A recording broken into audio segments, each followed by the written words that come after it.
Life before the flood, particularly in the early chapters of the Bible, especially in the book of Genesis, reveals a world significantly different from ours. In this scenario before the Great Flood, we find an era surrounded by layers of interpretations. This is a period of primitive humanity marked by long lifespans, divine human interactions, and a tangible closeness to God. The creation story introduces characters such as Adam, Eve, Cain, Abel, and eventually Noah, providing glimpses of a life that seems relatable and shaped by numerous forces. Various elements converged to bring about the flood, with Satan and the fallen angels playing a crucial role. The first event leading to the flood occurred even before the creation of the world. The Bible in the book of Job reveals this event in Job 38:4-7, where God speaks about the foundation of the earth and the presence of the sons of God witnessing and celebrating during the process. However, before the flood, a fallen being already existed. The Bible makes brief references to the fallen angels, indicating that the vast majority of angels remained faithful. Some, however, chose a different path contrary to the original plan for heaven as their eternal home. The decision of some angels who possessed free will triggered their fall, as highlighted in the book of Jude. The book of Jude, Jude 5:6 Amplified Bible, emphasizes that despite being rescued from the land of Egypt, those who refused to trust, obey, and depend on the Lord ultimately faced destruction. And angels who did not keep their own designated place of power, but abandoned their proper dwelling place, he has kept in eternal chains under the thick darkness of complete darkness for the judgment of the great day. Jude decided that the angels did not keep their domain. The phrase own domain can be interpreted as a rule or starting point. Angels were specifically created to inhabit heaven with God, worshipping and carrying out his commands. They were formed to bring glory to him, just as humans were designed to dwell on earth, while angels were created to live in heaven. Despite this, these angels left their beginning, which is another way of saying they left their initial location in heaven. Satan, who disguises himself as an angel of light, is in charge of these angels and acts as their leader. The Great Rebellion, as some refer to it, was an event in which Satan and a portion of the angelic legions in heaven waged war against God and his angels to overthrow God's authority in the eternal sphere. The devil plotted a plan to overthrow God, his creator, and he and the angels who followed him were ultimately defeated in the conflict. We have an account of this from Jesus himself, as he spoke about the glory and majesty he shared with God the Father before the existence of the world. John 17:5 Amplified Bible states, "Now Father, glorify me together with yourself, with the glory and majesty that I had with you before the world existed. Before the creation of the earth there was God, and God had majesty with his Son." Jesus declares, "I saw Satan fall like lightning from heaven." As can be seen, Satan is much more than a red figure with horns and a trident. He is an ancient being with real spiritual power that he uses for evil and selfish purposes. We do not wrestle against flesh and blood, as Paul said, but we are in a wrestling match, not against human opponents. Satan's kingdom is highly organized with different areas and levels of authority, and its headquarters are in heavenly regions. This is an astonishing fact, but it is quite clear. The fact that Satan heads a highly organized kingdom surprises some people, but there are many clear indications of this in the Bible.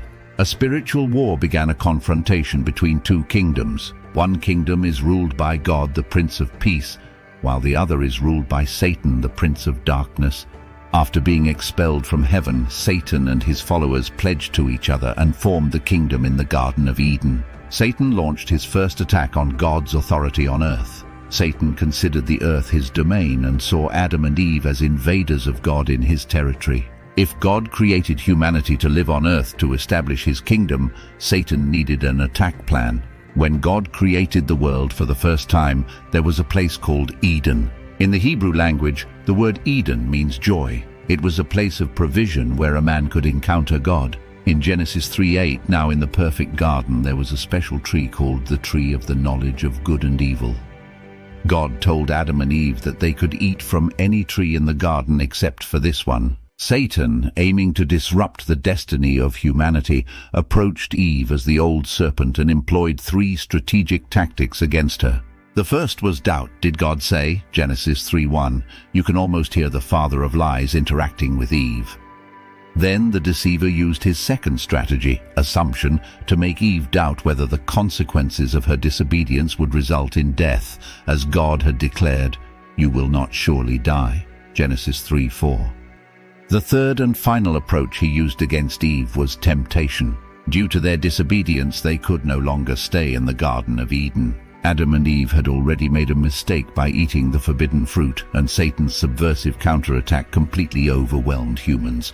However, God established a beachhead in the Garden of Eden, promising that the serpent's head would be crushed by the seed of the woman, turning the tables on the tempter.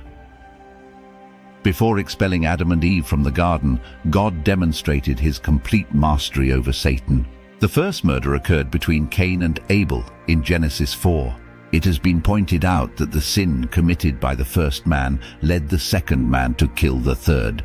Despite Adam and Eve being banished from the garden, God continued to bless them. Eve gave birth to 2 sons, Cain and Abel, with the help of the Lord. As both sons grew up hearing stories about God, they knew to make offerings to their Creator. Both boys came ready to worship over time, but while the Lord regarded Abel and his offering, he did not regard Cain and his offering. This angered Cain, despite God's warning that he should master sin. Cain deceives his brother, murders him, buries him, and completely denies being his keeper, asking in fear that others might kill him for his crime. "Am I my brother's keeper?" he inquires, fearing that others might kill him for his crime. God placed a mark on Cain to protect him, declaring that whoever killed Cain would suffer vengeance 7 times over, Genesis 4:15. Cain was punished, becoming a restless wanderer away from his home and family.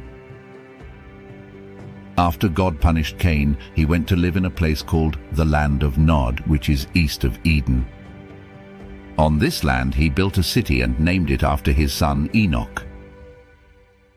His descendants included influential people of his time: Jabal, the father of those who lived in tents and raised livestock; Jubal, the father of all who play stringed instruments and flutes; and Tubal-Cain, who forged tools of bronze and iron, Genesis 4:17-22.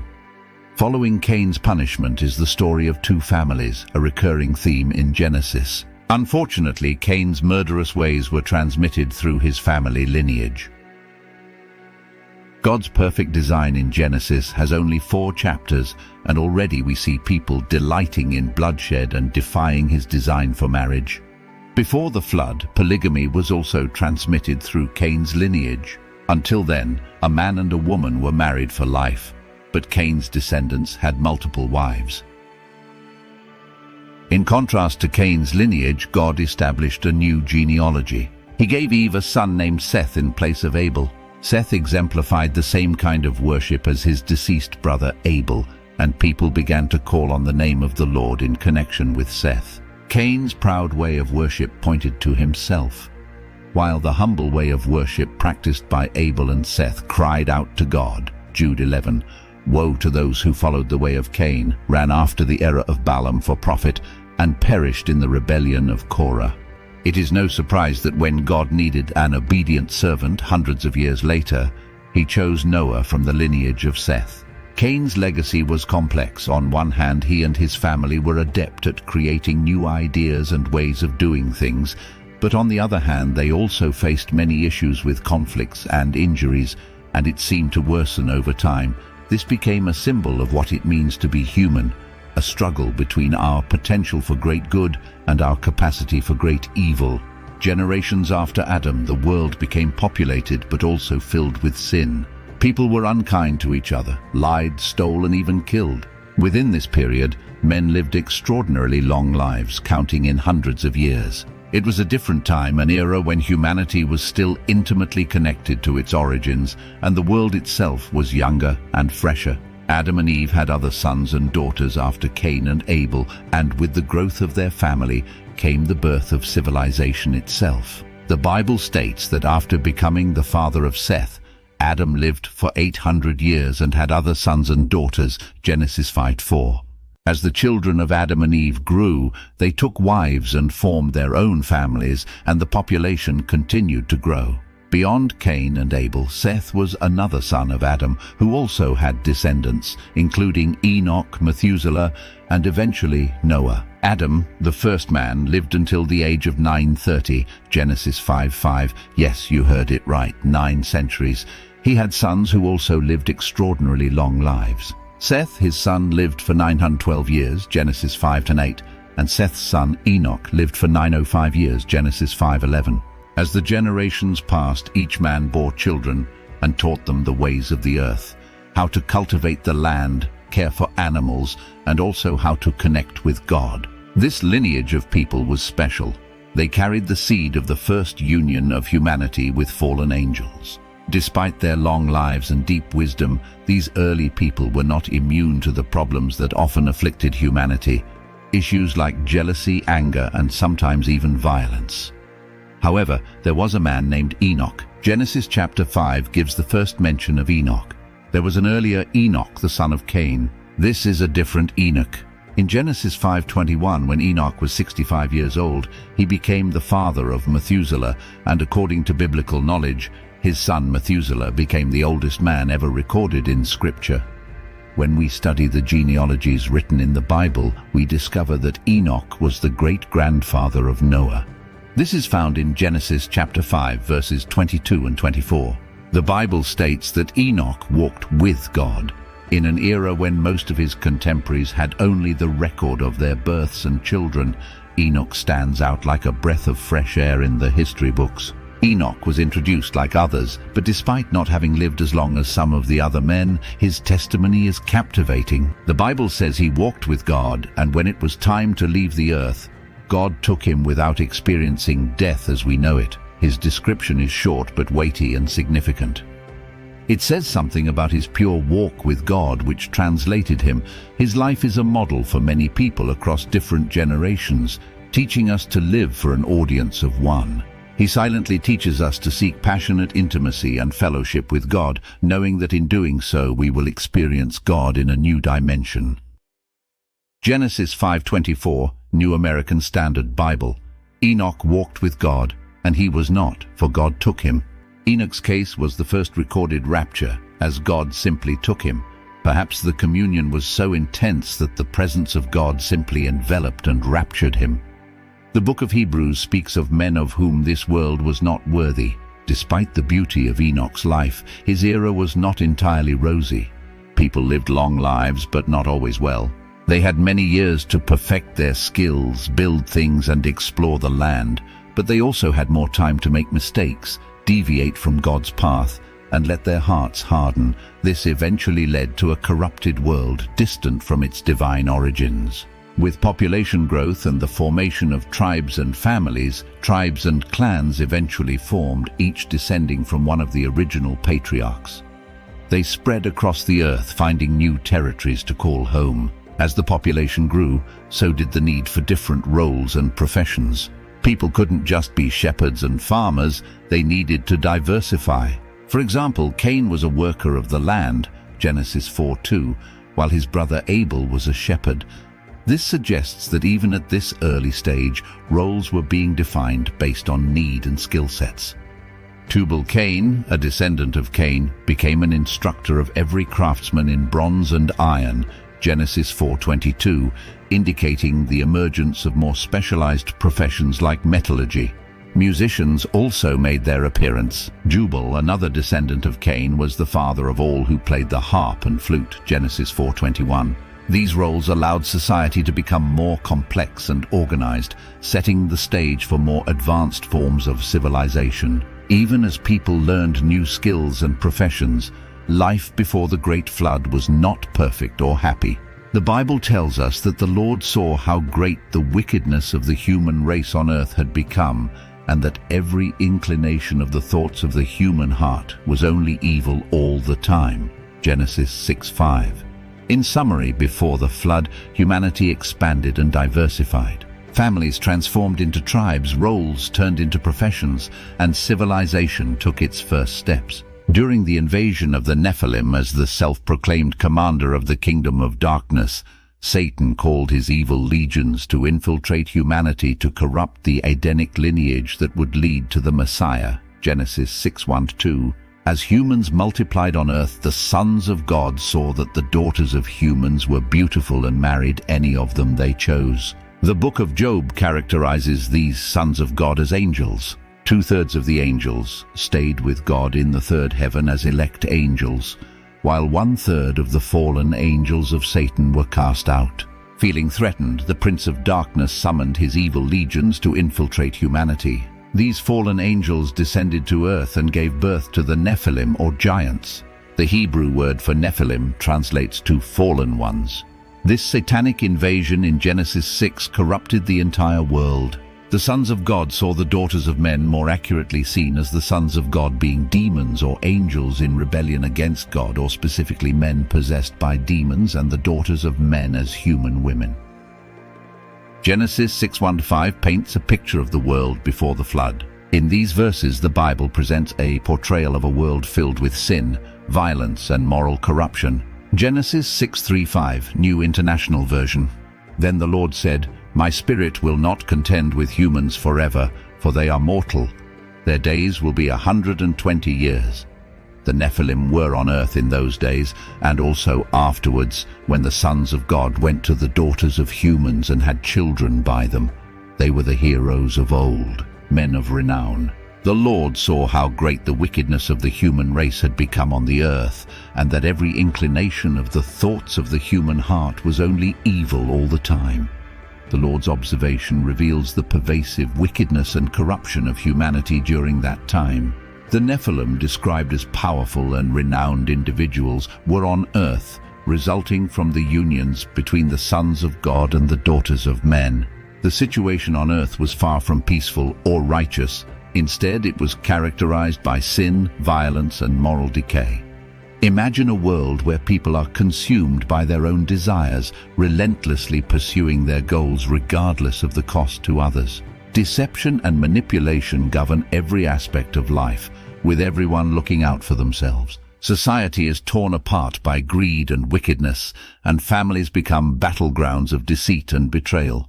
In this chaotic world, the emergence of the Nephilim, powerful and larger-than-life figures, added to the problems. Though they were admired, feared, and perhaps even worshipped, their existence contributed to the deterioration of an already troubled world. Amidst this backdrop, God saw the deep moral and spiritual decline of humanity, a sorrowful departure from the intended harmony between people and the world. The jewel of God's creation, humanity, had lost its way, consumed by violence, wickedness, and deceit. God's heart was deeply saddened, leading to a divine sorrow that transcended human understanding. Genesis 6:6, New International Version. The Lord regretted that he had made human beings on the earth, and his heart was deeply troubled.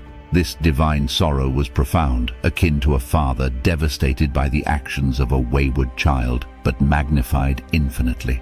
In response to the great sorrow, God declared his decision to destroy humanity, along with the animals and creatures of the earth, as a means to address the spiraling chaos.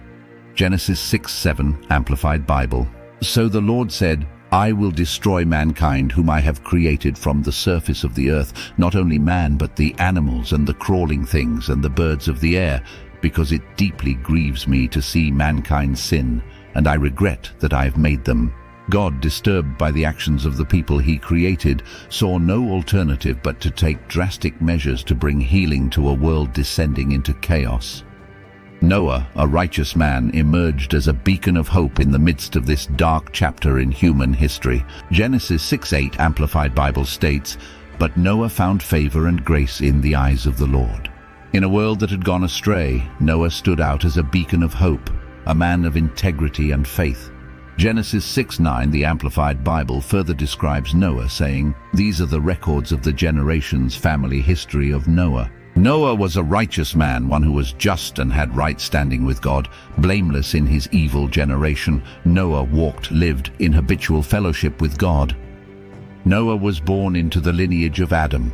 descending through Seth, Enoch, Canaan, and several other ancestors who carried the torch of righteousness through the generations. Eventually, this lineage led to a man who not only carried the torch but also allowed it to shine brightly in his life. Noah was also a family man, having 3 sons, Shem, Ham, and Japheth. As a loving father and faithful husband, he instilled in his sons the same virtues that he carried in his heart. Even when God shared his painful decision to cleanse the earth through a flood due to the pervasive wickedness, Noah's faith did not waver. Understanding the gravity of the task ahead, he accepted it with a heavy yet resolute heart. God said, "I will put an end to all people, for the earth is filled with violence because of them. I am surely going to destroy both them and the earth." Genesis 6:13. God considered Noah worthy to be the guardian of a new beginning for humanity. Noah faithfully followed God's instructions to build an ark, a massive wooden refuge designed to carry him, his family, and representatives of all living creatures above the waters that would soon engulf the earth. God provided specific dimensions, designs, and plans for the ark, emphasizing that it was not an ordinary boat but a special vessel designed to save the last living beings when the world was flooding. Genesis 6:14-16. The ark, measuring 300 cubits in length, 50 cubits in width, and 30 cubits in height, with a door and a window, became a tangible testimony to Noah's obedience and faith. God's instructions also included details about whom and what to bring into the ark. Noah, along with his family, was instructed to bring 2 of every kind of living creature, both clean and unclean, and 7 pairs of every clean bird. Noah faithfully executed God's commands, building the ark and gathering the specified animals just as God had instructed. Genesis 7:23-6:22. The flood was a transformative event that changed the course of human history, marking not only the end of an era but the beginning of a new one. Noah, with his unwavering faith and commitment to following God's will, became a symbol of hope and resilience. His story serves as a powerful reminder of God's ability to renew and restore even in the face of the greatest adversities. Noah's unshakable faith, obedience, and dedication to God's will make his story one of the most enduring and inspiring narratives in the Bible. Thank you for staying with us until the end. Don't forget to share with the people you love to also learn stories about the Bible. Subscribe to the channel so you don't miss any more stories like this, and click on one of the videos that appear here on your screen. Until the next video.